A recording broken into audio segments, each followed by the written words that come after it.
রমজানে ওজিফা হিসাবে সারাদিনের জন্য কোন আমল করবেন? সারাদিনের জন্য একটা জিনিস সবচেয়ে গুরুত্বের সাথে করবেন, যে কোনো গুনাহ করবেন না, কোনো পাপ করবেন না, মুখ দিয়া না, চোখ দিয়া না, হাত দিয়া না, কোনো অন্যায় করবেন না, কোনো মানুষের অধিকার নষ্ট করবেন না, কারো ক্ষতি করবেন না।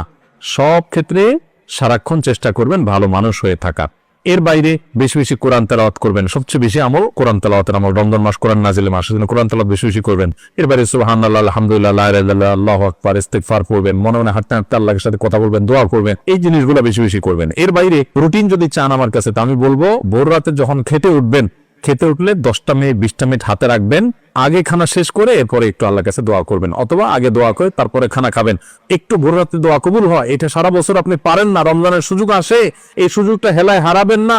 এই টাইমে আল্লাহ তাআলা যেচে যেচে মানুষকে দোয়া কবুল করেন। আমি এর আগে বিভিন্ন জায়গায় বলেছি, বাংলাদেশের একটা প্রসিদ্ধ এবং প্রথম সারির একটা বিজনেস প্রতিষ্ঠানের এক ভাই, তিনি আমাকে তার অফিসে দেখা হওয়ার পর কিছুদিন আগে, আজকেও তাদের অফিসে আমি গিয়েছি একটা কাজে, তো আমাকে দেখা হওয়ার পর বলছে, ভাই একটু আসেন। ওনার অফিসে উনি বসালেন, চা খাওয়ান, এরপরে বললেন যে ভাই আপনার একটা আলোচনা থেকে আমার জীবন পরিবর্তন হয়ে গেছে। আমি বললাম কি? আমি বলছি কোনো ভালো কাজ শুরু করছে? উনি বললেন না ভাই, কাহিনী ভিন্ন। কাহিনী হলো, আমার এমন এক রোগ হয়েছে, এই রোগের জন্য দেশের সকল ট্রিটমেন্ট তো আমি নিলামই, দেশের বাইরেও বহু ট্রিটমেন্ট করেছি, কিন্তু কোনোভাবে আমার রোগ ভালো হয় নাই এবং আমার ট্রিটমেন্ট হয় নাই। আমি জীবনের আশা ছেড়ে দিছি। এরকম ভয়াবহ পরিস্থিতিতে আমার কোম্পানির থেকে চাকরিও নাই, কারণ আমি কাজ করতে পারি না, অসুস্থ। তো আমি গ্রামে চলে গেছি মরার অপেক্ষা, যে এখন আর বাঁচার কোনো সুযোগ নেই। ডাক্তার বলছে যে শেষ দিন যাকে চার খান, আর কোনো ট্রিটমেন্ট নেই। বলেন যে আমি গ্রামে চলে গেছি, আশা ছেড়ে দিছি, অনেক কষ্ট যন্ত্রণা রোগের কারণে, মারা যাব এরকম একটা অবস্থা। হঠাৎ করে আমরা আপনার একটা ভিডিও দেখলাম, ভোর রাতে তাহাজ্জুদের সময় দোয়া আল্লাহ ফিরিয়ে দেন না। তখন আল্লাহর কাছে চাওয়া শুরু করলাম, প্রতিদিন ভোর রাতে উঠে কান্নাকাটি, দোয়া, মুনাজাত, খুব চোখের পানি ফেলা।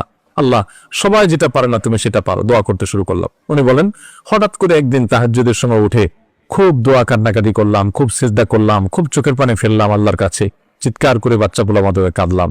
বলেন যে হুজুর বিশ্বাস করবেন, ওই দিন তাহাজ্জুদ পড়ে শেষ করার পর থেকে আমার শরীর থেকে সমস্ত রোগ উধাও হয়ে চলে গেছে। আজকেও তার সাথে দেখা করে আসছি আমি। ইন্টারেস্টিং বিষয়, আজকেও ওই লোকের সাথে আমি দেখা করে আসছি, একটা কাজে গেছিলাম তার অফিসে। আজকেও ওই ভাইটা আমাকে বললেন যে ভাই, এরপর আমি শুধু সুস্থ হয়েছি তা না, আমি আমার কোম্পানিতে আবার ফিরে আসছি।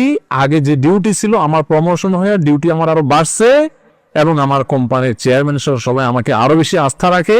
ওনার সামনে থাকা পিয়ন অন্যান্য লোকদেরকে আমার সামনে দেখে বলতেছে, এই তোমরা বলো, আমি আগে যে বদমেজাজে দেখাইতাম, আচার বিচার করতাম, রাগ জাহির করতাম, আমার এগুলো আছে এখন? বলে না স্যার, এগুলো কিচ্ছু নাই এখন। আর শুধু সুস্থ হয়েছে না, আজীবন আমল পরিবর্তন হয়ে গেছে। ভাইরা আমার,